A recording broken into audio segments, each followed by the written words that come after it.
There's a common issue that comes up that I have been part of the moment I decided to make video game reviews, and that is the issue between the conflicts of the developer and the reviewer.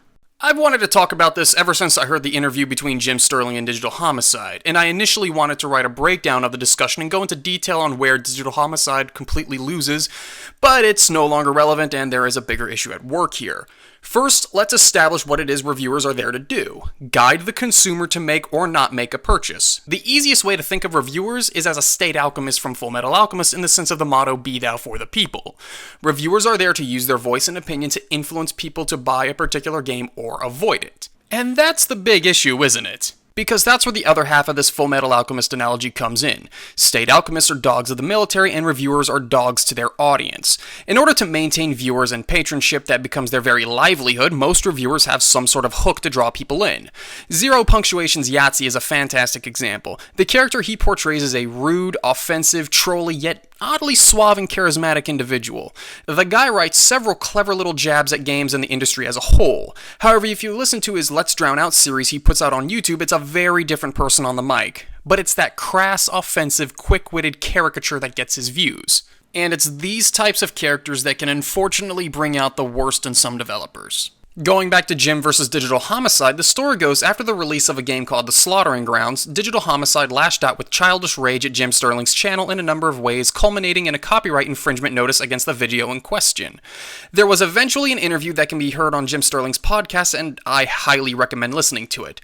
Digital Homicide pretty much sums up everything that trigger-happy devs who can't handle criticism argue, and I find it to be a pretty good piece to listen to just about every complaint developers could make against reviewers. One of the major points made is by creating a negative review, the reviewers are hurting the business of the indie devs, and we're leeches for doing so as we require those bad games in order to get our viewers. And that's the main thing I feel needs addressing. Yes, a negative review does possibly harm the indie dev's income while possibly building up the reviewer. As multiple devs have pointed out to me, a thumbs down standing on Steam makes their game more difficult to find in searches unless it's specifically sought out. But if you have a negative review, chances are you made a bad product. As stated earlier, the point of a review is to guide the consumer not to make bad purchases. Now this comes down to whether or not you respect the reviewer's opinion, but in general that's the idea. At this point, some devs or other commenters can and will harass the reviewer on them making a poor review, or in the case of the aforementioned example, try claiming both parties are doing the same thing, so it's wrong and hypocritical to harm the indie dev's income. But here is one major thing that I feel people overlook. It doesn't cost any money to watch a YouTube video.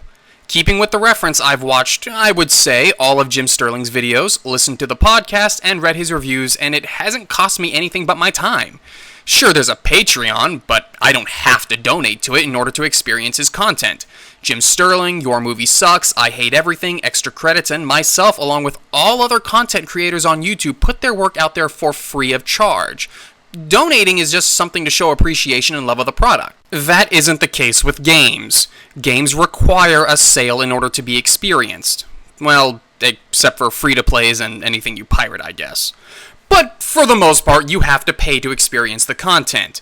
The only way to gain insight to the product is for someone to have spent the money. Steam's refund policy has been a great tool for the consumer to get their money back from half-baked games or other unfinished products shoveled onto Greenlight, but prior to that, how many people bought a game they ended up hating? And though we have these refund options now, there is still a need for reviewers of content to guide the consumers to get the most for their money and not waste their time. So, has anything I said really mattered? Probably not. It's gonna be a constant struggle.